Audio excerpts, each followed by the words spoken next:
Hello everyone. आज unit 2 का हम Maxwell equation first equation. Maxwell equation basically क्या है? मैक्सवेल इक्वेशन चार इक्वेशन होती हैं जो बेसिक लॉज हैं, उन्हीं की डिफरेंशियल फॉर्म को हम मैक्सवेल इक्वेशन बोलते हैं। And they tells us how electric and magnetic field are created by charge और by changing of that field. Okay, so first equation represent the Gauss law in Gauss law in electrostatics. Okay, first equation है हमारी Gauss law in electrostatics को represent करती है। जो हमने basic laws में discuss किया था वही सेम है।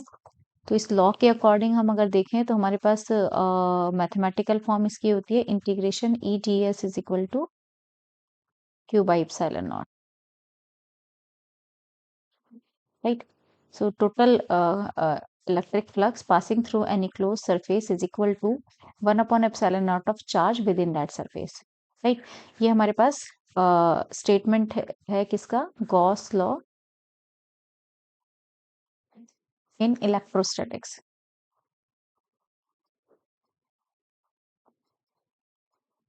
राइट, जो कि मैक्सवेल की फर्स्ट इक्वेशन को रिप्रेजेंट करता है, राइट। अब यहाँ पे देखिए इक्वेशन नंबर अगर हम इसको 1 ले लेते हैं, फर्स्ट इक्वेशन नंबर है ये हमारे पास क्या आ रहा है? चार्ज। अगर हमारे पास rho is the charge density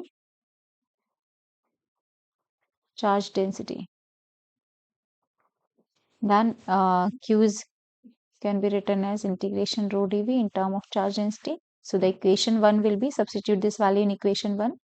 So equation 1 will be integration e ds is equal to 1 upon epsilon naught time integration rho dv.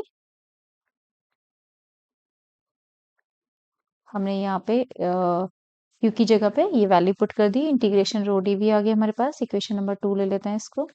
अब इस इक्वेशन में देखिए एक तरफ है सरफेस इंटीग्रल, यहाँ पे हमारे पास सरफेस इंटीग्रल है और यहाँ पे हमारे पास वॉल्यूम इंटीग्रल है, राइट। तो इन दोनों इंटीग्रेशन को सेम करने के लिए हम यहाँ पे गॉस थ्योरम यूज कर लेंगे। Gauss theorem, bye using Gauss theorem से हम सरफेस को वॉल्यूम में कन्वर्ट कर सकते हैं, right. So by using Gauss theorem integration E D S will be equal to होगा क्या?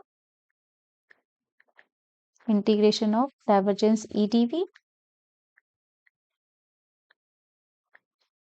Substitute this value in equation 2। Equation 2 में ई डी एस की जगह पे हम क्या पुट कर दें? Divergence E D V value put कर दें। तो ये हमारे पास हो जाएगा क्या?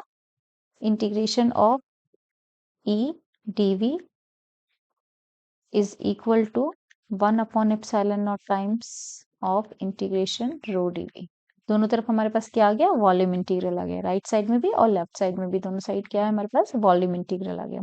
अब ये एक ही वॉल्यूम की हम बात कर रहे हैं, राइट, जिसकी भी बात कर रहे हैं ये पूरा एक ही वॉल्यूम के लिए है, दोनों साइड जो लिखा हुआ है, राइट। अब ये दोनों का ही एक ही वॉल्यूम के लिए वॉल्यूम इंटीग्रेशन है, तो और ये क्या आ रहा है? इक्वल आ रहा है। तो ये कब इक्वल होगा? जिस चीज का हम इंटीग्रेशन कर रहे हैं वो इक्वल हो, right.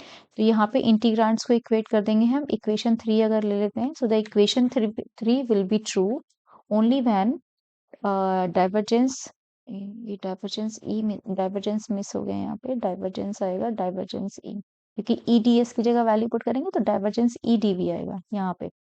So divergence of E D V is equal to 1 upon epsilon naught integration rho D V, right. तो दोनों के इंटीग्रांड्स इक्वेट कर देंगे तो क्या आ जाएगा? Divergence of E is equal to rho by epsilon not. This is the Maxwell first equation. Divergence of E is equal to rho by epsilon not, right. अब इसको हम डी की टर्म में भी लिख सकते हैं, क्योंकि ई और डी को हमने रिलेट किया है। डी इज इक्वल टू होता है हमारे पास क्या? Epsilon not E, right. तो यहाँ से ई निकालेंगे तो ई इज इक्वल टू क्या हो जाएगा? D upon epsilon naught. ये वैल्यू यहाँ पुट कर दीजिए, इसकी जगह पे ई की जगह पे D by epsilon naught put कर दीजिए। तो इक्वेशन क्या आ जाएगी? Divergence of D is equal to rho. दोनों साइड एप्सिलॉन नॉट कैंसिल हो जाएगा, तो डी की टर्म में ये इक्वेशन आ जाएगी। दोनों तरह से हम इस इक्वेशन को लिख सकते हैं। Divergence of E is equal to rho by epsilon naught और divergence of D is equal to rho. This is the Maxwell first equation in differential form, right. तो मैक्सवेल की फर्स्ट इक्वेशन हो जाएगी हमारे पास डिफरेंशियल फॉर्म में। Next lecture में हम सेकेंड इक्वेशन डिस्कस करेंगे।